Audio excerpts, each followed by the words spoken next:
dans l'épisode d'aujourd'hui, nous avons la chance d'accueillir les 2 fondatrices de Brown Tea.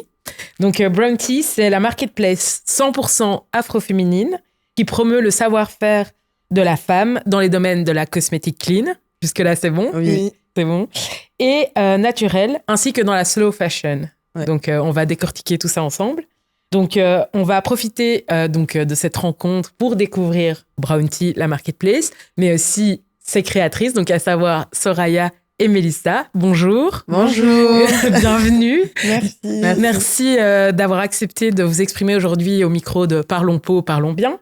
Donc aujourd'hui, au programme, on va donc parler, donc, comme j'ai dit, de la marketplace, mais aussi de vos partenaires, des produits que vous mettez à l'honneur. Je pense que c'est déjà pas mal. C'est parti. On va profiter donc d'avoir Soraya et Mélissa, donc qui sont 2 sœurs, mais on va en parler plus longuement.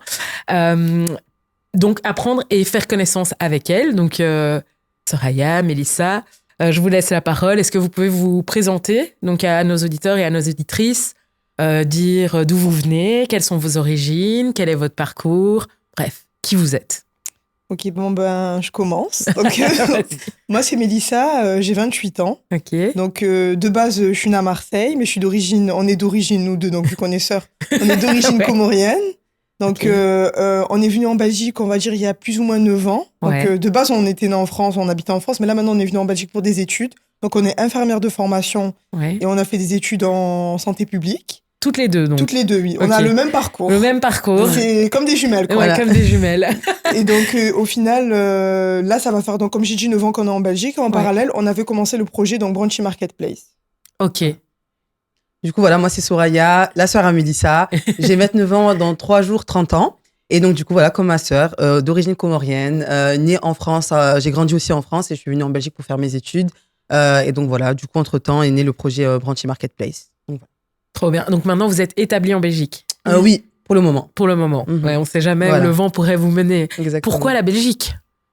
Pour la facilité des études, concrètement. Parce qu'en tant qu'infirmière, c'est vrai que dans le monde médical et paramédical, il y a une accessibilité qui est beaucoup plus simple, on va dire, en Belgique par rapport à la France, où tout est basé sur les concours. Et du coup, on est venu en Belgique parce que du coup, c'était le pays qui était frontalier et qui était dans notre liste de souhaits par la suite. Voilà. On est très heureux de vous avoir. Et je me demandais aussi comment vous est venue cette idée de marketplace, parce qu'on voit donc que vous avez un background dans tout ce qui est santé publique. Vous êtes infirmière, vous y connaissez en santé, c'est un peu lié au bien-être, mais expliquez un peu comment ça a germé cette idée de Brown Tea Market. Mais en fait, l'idée de la marketplace nous est venue d'une prise de conscience durant les années 2020. Ouais. En fait, durant le mouvement BLM qui a pris une ampleur mondiale, il y a une prise de conscience qui s'est faite personnellement, mais surtout, elle nous est venue des réseaux sociaux. Pendant ce soulèvement, il y avait pas mal de personnes de la communauté afro qui s'exprimaient par rapport à ce qui se passait. Et c'est vrai qu'il y a pas mal de marques qui ont pris aussi position pour le BLM. Donc, parfois, c'était... Pour nos auditeurs, désolé, BLM, c'est... Black Lives Matter. Voilà. C'est ça. Et du coup, il y avait pas mal de marques parmi les marques qui avaient pris position pour ce mouvement, qui agissaient de manière pas totalement transparente et limite, je pourrais même dire de manière hypocrite, dans le sens où durant l'année, les années avant le mouvement, c'était des marques qui mettaient pas forcément en avant la communauté afro. Et à ce moment-là, elles ont décidé de prendre position. Et du coup, il y a eu par rapport à ça des questionnements, des problématiques qui ont été soulevées. Et suite à cela, du coup, de notre côté, on a eu une certaine rétrospection par rapport à tout ce qui se passait, par rapport à l'ampleur que ça prenait. Et on s'est dit que c'est vrai que il y a beaucoup de personnes qui se plaignent que on soit pas assez représentés, que elles aimeraient que telle et telle marque nous mette en avant. Mais à un moment donné, je pense que c'est aussi important de le faire nous-mêmes et de prendre nous-mêmes nos initiatives pour pouvoir déjà nous représenter et compter sur nous-mêmes. Sur nous-mêmes, oui. En fait, oui, tu dénonces un peu, ce que vous avez remarqué, c'est l'opportunisme de certaines marques qui tout d'un coup deviennent pro-cause noire, alors qu'en fait, on les entendait pas avant, on les a pas entendus après. Voilà, c'est facile de mettre un petit carré noir sur Instagram. Page, voilà. Et donc, cette envie, en fait, de se dire, pas besoin des autres pour nous représenter, faisons-nous nous-mêmes. Donc ça, c'est incroyable. Et dans les faits, comment est-ce qu'on monte une marketplace? Alors là...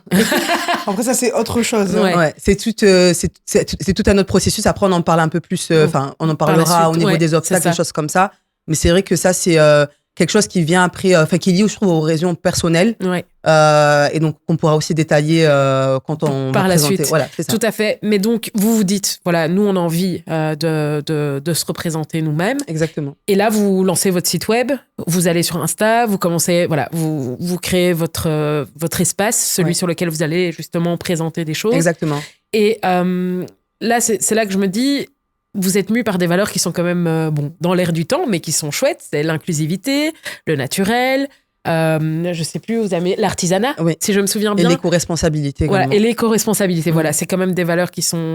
voilà. Donc ça, c'est l'ADN de ce que vous proposez. Comment vous faites pour faire les bonnes rencontres, pour créer ces bons partenariats et pour mettre les produits qui vous représentent finalement? En fait, pour nous, l'inclusivité, l'artisanat et l'éco-responsabilité, c'est ce qu'on a mis vraiment... on va dire en lumière sur notre site web. Tout à fait. Pourquoi c'est important pour nous de parler de ces valeurs? C'est parce que c'est un peu ce qu'est Brunchy Marketplace, c'est un peu la spécificité de notre marketplace. Quand on parle d'inclusivité, on parle déjà du fait que toutes nos créatrices, toutes les personnes avec qui on collabore, c'est des femmes. Ouais. Et de surcroît, c'est des femmes afrodescendantes. Ouais. C'est-à-dire qu'on met un point d'honneur à ce que ce soit vraiment une femme afrodescendante qui puisse vendre ses produits sur notre marketplace. Ouais. Tout à fait. De plus, quand on parle d'artisanat, c'est pas toutes les créatrices, mais les créatrices qui créent des vêtements. Oui. Des fois, c'est des vêtements qu'elles font elles-mêmes à la main. Tout à fait. Donc, elles créent des vêtements à la main. Les bobs qu'on a sur notre marketplace, c'est donc une créatrice qui crée ses bobs à la main. Des blazers aussi qui créent à la main. Pour l'éco-responsabilité, on sait qu'en fait, tous les produits qu'on a sur notre marketplace, ils n'ont pas forcément un impact négatif dans notre environnement. Okay. Ça veut dire que pour les créatrices, elles vont utiliser, par exemple, des chutes de tissu. Ouais. Certaines créatrices, une qui a créé des blazers robes, elle va utiliser des blazers d'hommes qu'elle va vraiment recycler pour faire justement des robes avec. Donc c'est vraiment tout ce qui est recyclage, upcycling, upcycling, tout ce qui est recyclage, tout ce qui est ne pas avoir un impact négatif aussi sur l'environnement, ça passe aussi par les cosmétiques. Donc nous, on essaie de choisir des cosmétiques qui sont naturels, qui sont clean, qui n'ont pas forcément des composants qui vont être nocifs pour notre environnement ou même pour nous-mêmes. Tout à fait. Donc c'est pour ça que pour nous, quand on va sélectionner une marque, on veille à ce que tous ces 3 valeurs soient remplies pour après les mettre sur notre marketplace. Et comme Soraya l'a dit, quand on a commencé le projet, on a vraiment prospecté sur Internet pour chercher en fait toutes ces marques qui rentrent dans nos valeurs. Ouais. Parce qu'en dehors du mouvement BLM, c'était aussi, nous, tout ce qui est cosmétique, c'est un truc qui nous a toujours attiré. On aime trop tout ce qui est cosmétique, prendre soin de soi et le tout. Soin, tout Donc à au fait. final, ça suit dans le projet Brunchy Marketplace. Ok, très très clair. Et... est-ce que vous disiez, parce que là j'entends que vous voulez mettre en avant des femmes qui font soit des produits ou alors qui sont dans la fabrication de produits qui sont respectueux de l'environnement ou autres, est-ce que vous aviez l'impression que les femmes afro manquaient d'une plateforme pour justement mettre en évidence ce qu'elles font? Oui, en fait justement ce qui s'est passé c'est qu'au tout début au moment où on a eu l'idée de créer cette plateforme, on a eu la chance surtout d'être accompagnés par l'Aurore Studio.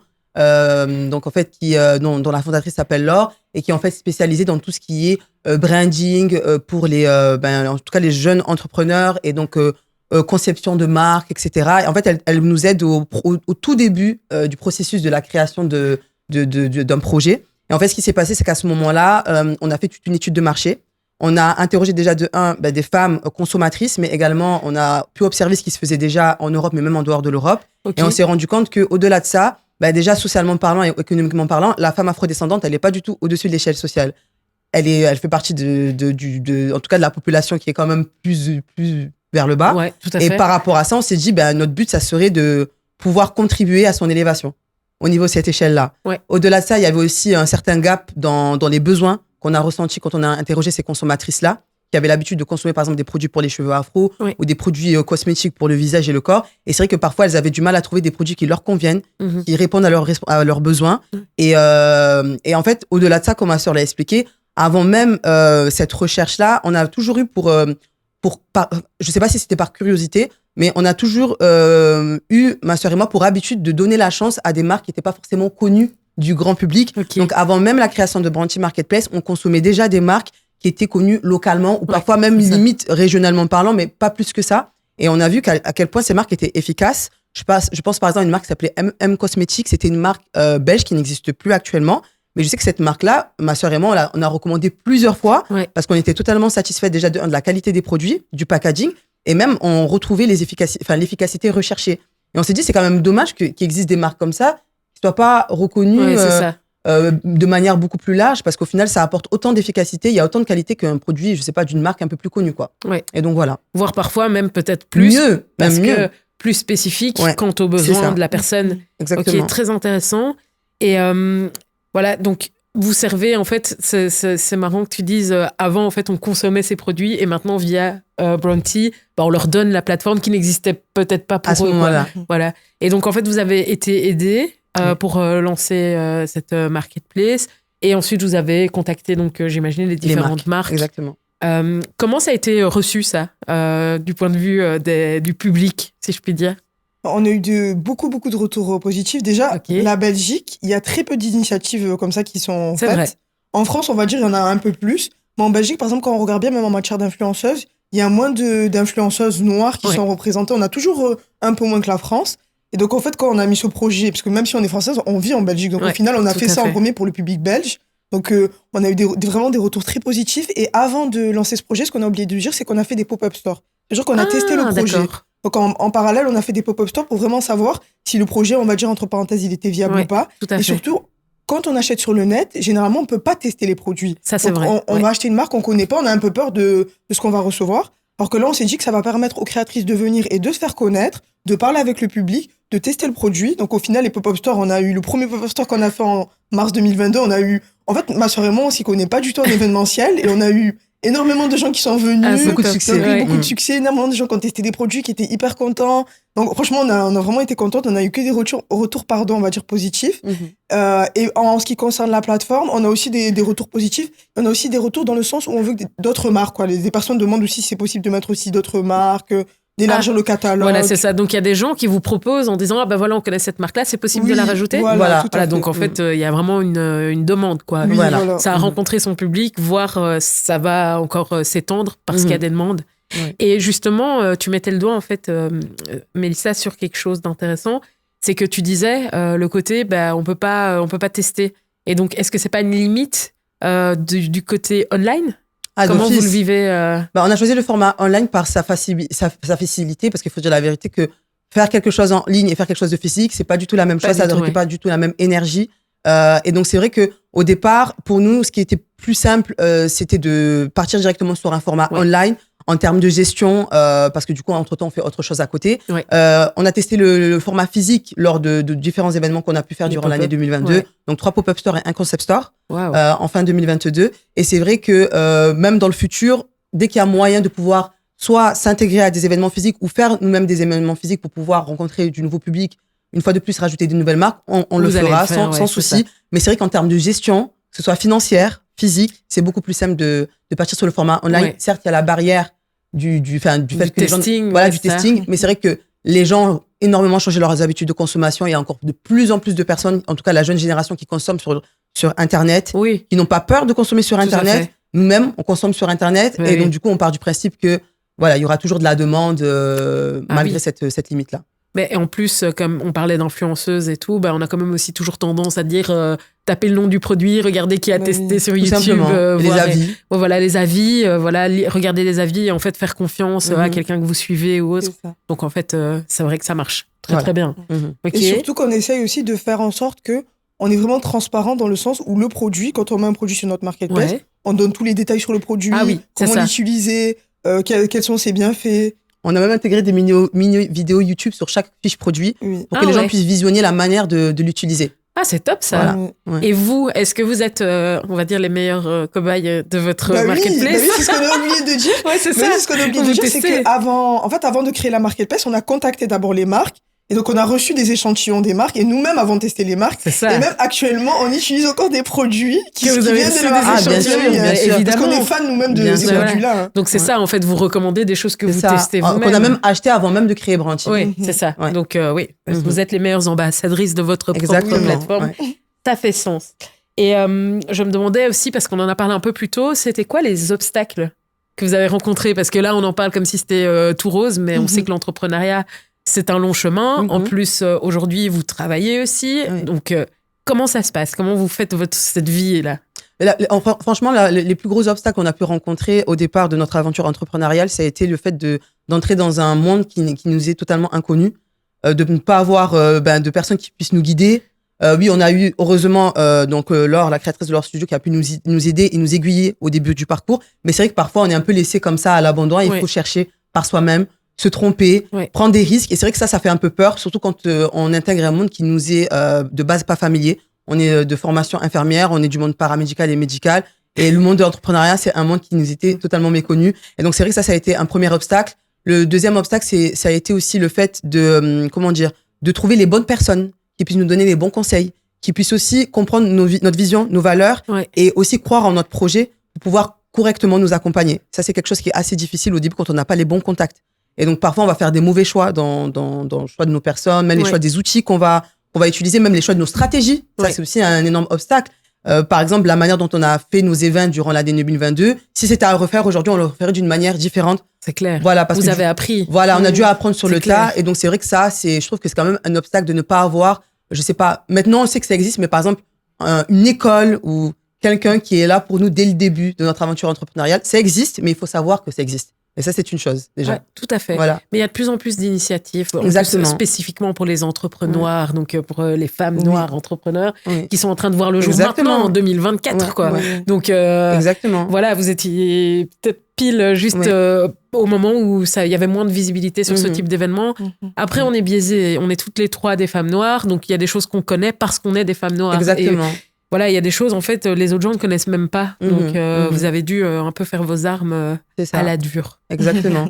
Et je pense aussi le fait qu'on soit à une période post-Covid, il y avait, je pense qu'il existait pas mal d'initiatives pour les entrepreneurs, les jeunes entrepreneurs, mais avec le Covid, peut-être que l'information était au ralenti, donc on n'a pas pu nous-mêmes les recueillir à ce moment-là. Et donc, je pense que ça aussi, ça a été un peu une difficulté auquel on a fait face. Il y a aussi l'obstacle logistique au moment où on a lancé la plateforme, auquel on a été confrontés, ma sœur et moi, qui a totalement retardé le lancement de notre plateforme. Et donc, du coup, bon, Dieu merci, aujourd'hui, tout est OK. Mais c'est vrai que ça aussi, ça a été une difficulté auquel on a fait face. La mise en ligne de la plateforme. Exactement. Parce que c'est quand même quelque chose qui est lourd. Ce n'est pas un simple site e-commerce, c'est une marketplace qui représente plusieurs marques. Et donc, ça requiert beaucoup plus de fonctionnalités, de travail. C'est vrai que ça, c'est aussi quelque chose d'assez complexe. Mais en fait, c'est un projet ambitieux, donc qui demande des ressources importantes. Vous arrivez à vous autodiscipliner au quotidien pour bosser dessus? On a réussi à faire ça. En fait, c'est aussi un truc qu'on a mis en lumière dans notre marketplace. Donc, il y a 2 autres produits qu'on a mis en ligne dans notre marketplace qui sont propres à nous, donc à Brunchy Marketplace. Donc, c'est un tote bag et un Wikiplanner.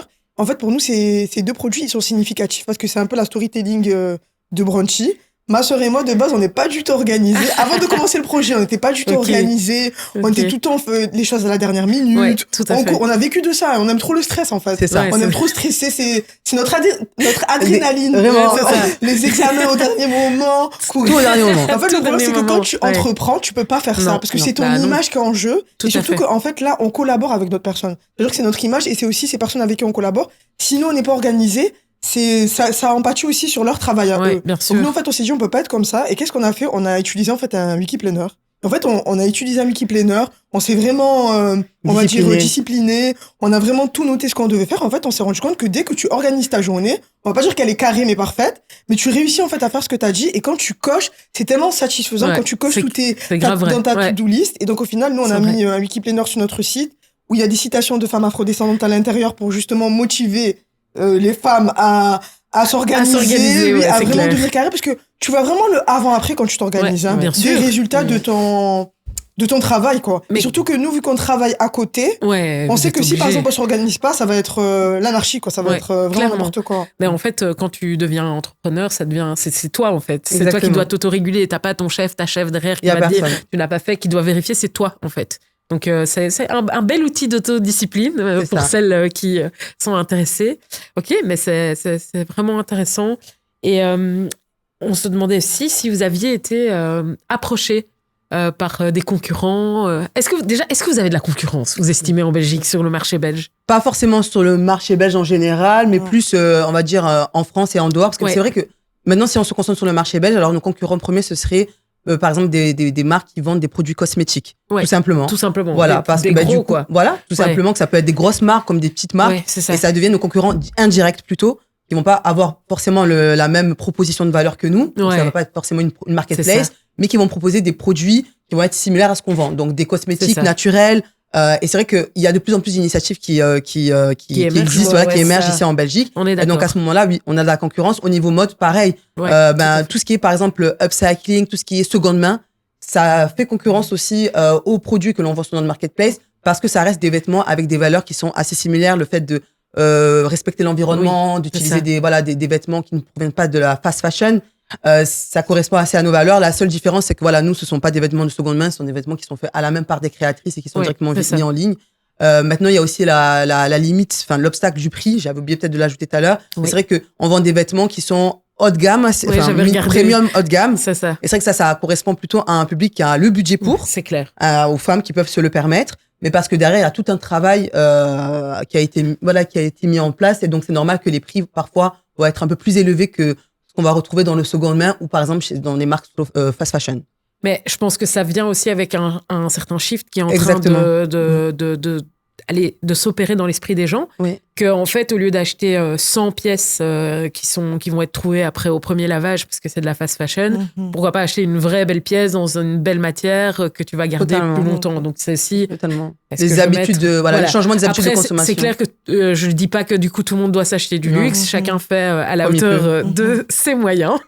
Mais l'idée en fait c'est peut-être aussi de plus choisir ce qu'on achète parce que et choisir de manière plus consentie et consciente parce que du coup, c'est vrai que les habitudes de consommation ont énormément évolué, surtout durant les années 2020, 2021, 2022. Et c'est vrai qu'aujourd'hui, c'est devenu beaucoup plus... les gens prennent conscience de leur pouvoir de consommateur. Tout à fait. Et veulent changer leurs habitudes pour en tout cas, vers des meilleures habitudes. Et c'est vrai que c'est de là aussi qu'est né le projet Branchit de ce changement d'habitude de consommation parce que nous-mêmes, nous sommes passés par ça. Ouais. Ma sœur et moi, aujourd'hui, on consomme on consomme pratiquement plus de fast fashion. Ouais. On a totalement changé nos habitudes de consommation. Surtout ma sœur, elle m'a entraîné dans ça. Et donc, du coup, on consomme plus de fast fashion. Ce qu'on achète, c'est vraiment, ça provient de créateurs. Par exemple, même ce que je porte, là, par exemple, c'est une créatrice afro-féminine qui habite en France et qui a créé ces tenues-là. Et c'est vrai que le but, c'est vraiment de consommer moins, mais mieux consommer. En tout cas, vous êtes trop stylés, donc c'est qu'elles font vraiment du bon boulot. Et c'est vrai que moi, j'avais été voir les pièces sur le site et j'étais là, en fait, c'est vraiment beau. Après, c'est pas que je vais m'acheter ça tous les jours, mais c'est clair que clairement, ça donne envie aussi de savoir ça. Mais c'est juste que je pense que, de pouvoir s'acheter ça. Mais je pense aussi qu'on a pris l'habitude que les vêtements, en fait, ça coûte rien. Alors, ça, parce qu'en fait, les conditions derrière sont abominables. C'est juste qu'on s'est totalement déconnecté de qui produit les vêtements. Mais il suffit de taper sur YouTube n'importe quelle marque de fast fashion dont on ne parlera pas ici, parce qu'ils n'ont pas besoin de notre pub. Tu vas voir et en fait, tu sauras tout de suite que le prix auquel on achète les vêtements est indécent. C'est pas le fait de payer plus de 25 € un t-shirt qui est indécent, c'est l'inverse. Exactement. Donc voilà. Et si je peux me permettre, ce que je trouve aussi dommage, c'est que le fait de certaines personnes elles peuvent payer quelque chose, on va dire 90 €, un t-shirt à 90 €, s'il y a une marque derrière. Ouais, ça va pas leur déranger de payer. Je vais pas citer des marques ici, mais on sait très bien que il y a plein de personnes, surtout de notre communauté, qui ne vont pas qui sont avoir de mal à payer 90 € juste pour un t-shirt, parce que c'est une marque qui est reconnue. Et là, en l'occurrence, vu que ces marques elles sont pas forcément connues, ils vont se dire mais non, je peux pas payer parce que personne va savoir que je l'ai payé 90 €. Mais c'est dommage parce que derrière il y a un vrai travail. C'est clair. C'est ça qui est dommage. Il y a un message à entendre ici. On vous dit, faites un effort, faites mieux. Mais on garde espoir parce que c'est vrai qu'avec les réseaux sociaux, ce qui est bien, c'est que beaucoup de gens se sont déconstruits.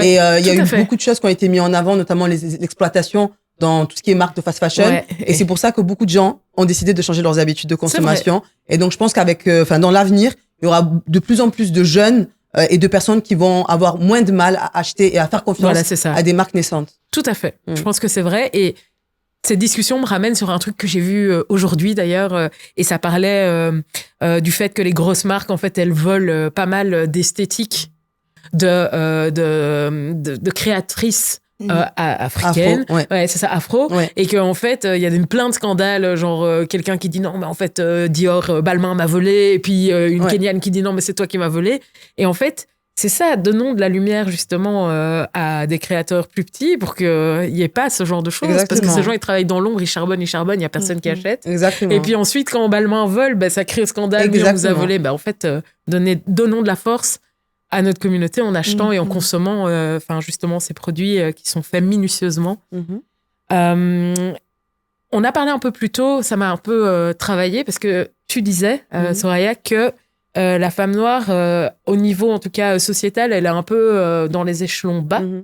c'est vrai, c'est certain. La perception de la femme noire est généralement rarement positive. On doit toujours faire 2 fois plus pour avoir le même résultat. On connaît. Mais il y a aussi quelque chose qui est paradoxal, c'est qu'on a cette image-là on est en bas de la société, mais on est aussi des très, très, très, très grandes consommatrices de produits cosmétiques, de mode.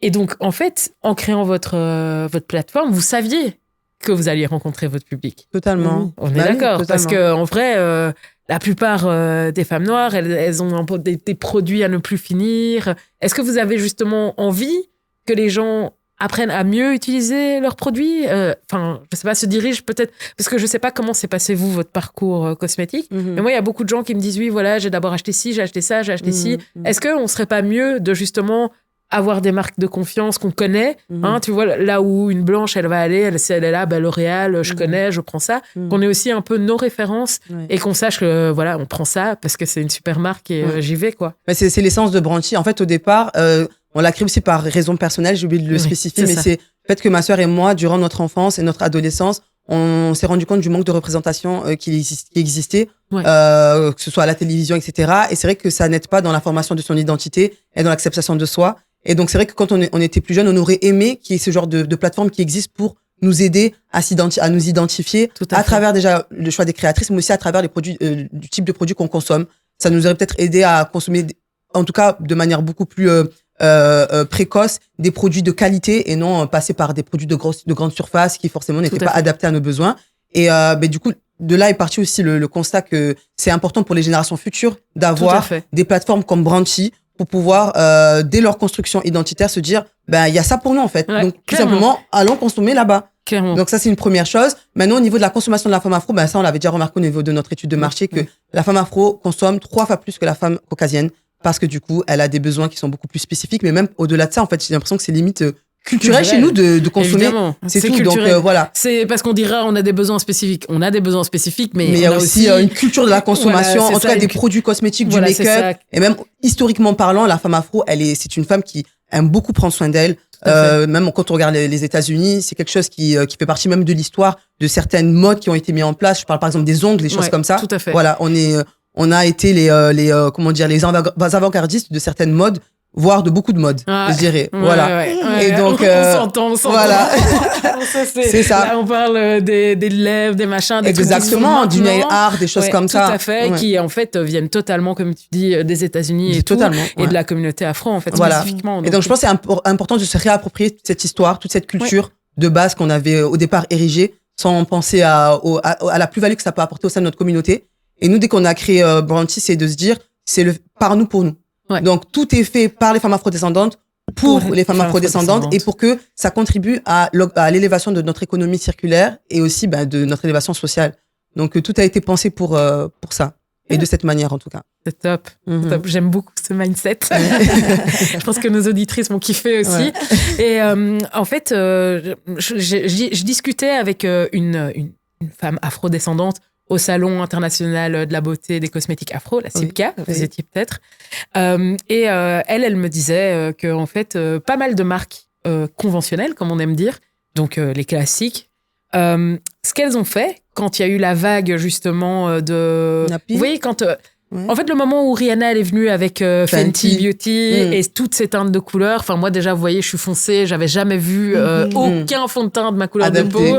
Donc là, c'était une révolution pour moi. Et quand il y a eu ce gros shift là, avec Rihanna, mais bon, je pense que ça a été initié avec MAC, etc. et d'autres marques cosmétiques.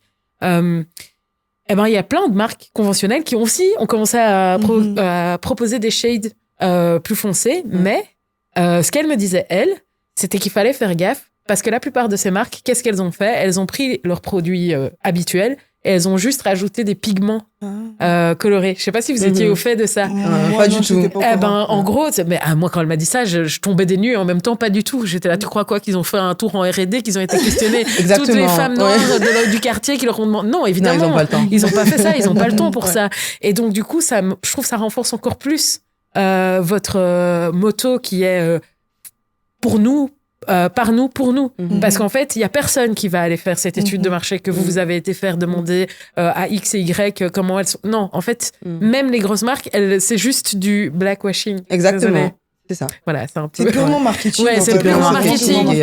Et c'est pour avoir une plus grosse part de marché, parce qu'ils savent très bien que les femmes noires sont des consommatrices. Voilà, exactement. Tout simplement. Et voilà. Mais donc ça, je trouve que ça confirme tout à fait votre idéal, et aussi cette portée générationnelle que vous voulez avoir. Vous voulez toucher, avoir un impact sur les générations suivantes. En vrai, c'est fort ce que vous dites. En parlant de grosses marques, demain, il y a, je sais pas, je vous fais un scénario, Pierre Fabre, non, parce que ça c'est plus Dermato, mais on va dire, j'avais pas envie de dire L'Oréal, mais il y en a plein d'autres, Garnier, j'en sais rien, qui vient, qui vous trouve et qui vous dit, voilà, on aime beaucoup ce que vous faites, on vous donne, voilà, on a envie de travailler avec vous, mais en fait, bon, en gros, ils veulent vous absorber. Qu'est-ce que vous faites?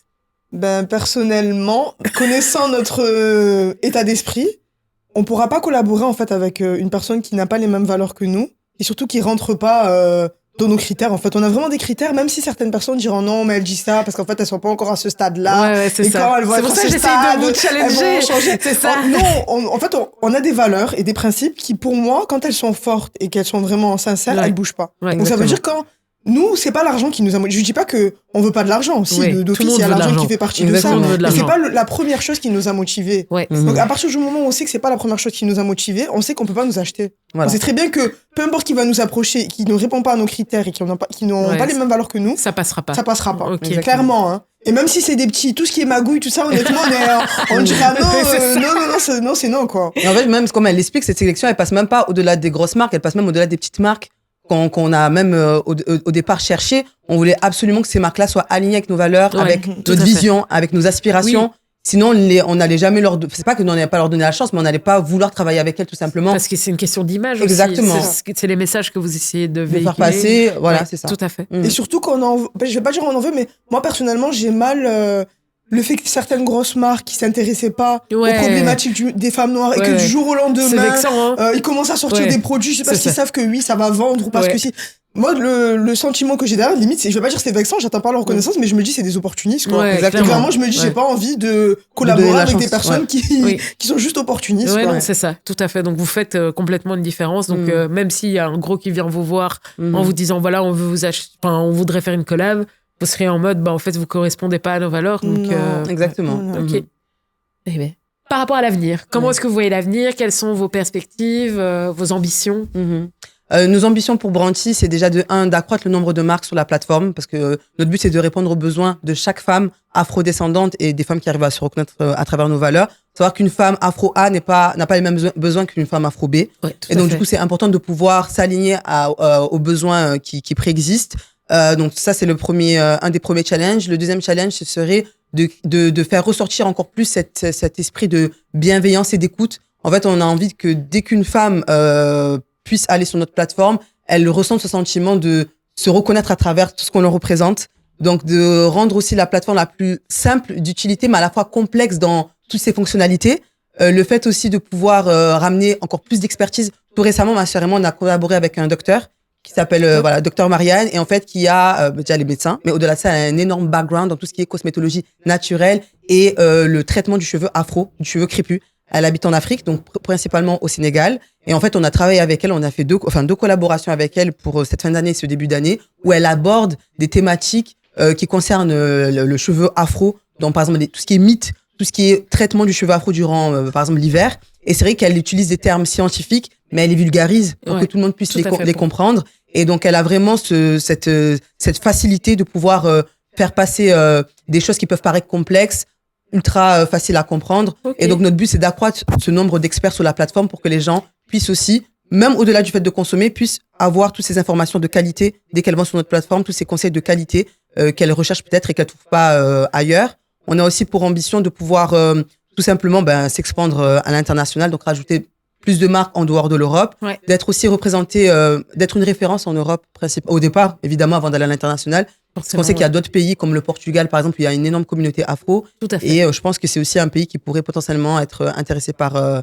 les femmes pourraient être intéressées par ce que l'on vend et ce que l'on met en avant. Et on a aussi pour ambition d'être curateur, en tout cas, des avancées concernant tout ce qui est beauté, cosmétologie pour la femme afro, parce qu'on sait que le monde de la beauté évolue très rapidement. C'est vrai. Il faut pas oublier. Et je pense que ça, c'est aussi important de pouvoir rester à la page pour les femmes en général et aussi au niveau de leurs besoins.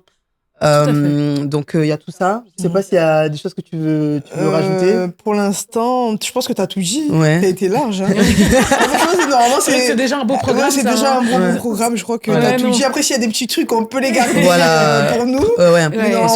Sans doute pas mal de surprises aussi. Bien sûr, totalement. Par surprise, j'imagine. Totalement. J'ai vu, par exemple, moi, c'est vraiment un truc qui me plaît beaucoup. Les ateliers, voilà. J'ai vu que vous aviez en tout cas un encart atelier. Oui, totalement. Est-ce que vous avez l'intention donc de mettre en évidence des ateliers qui sont animés par des femmes afro? Totalement. En fait, on a vraiment l'encart événements et ateliers, voilà, et le but c'est de mettre à disposition de la communauté des événements et des ateliers où on travaille, en collaboration avec Branchy, pour que les gens puissent tout simplement découvrir, apprendre et il y en a déjà eu. En fait, nous on avait eu un concept store.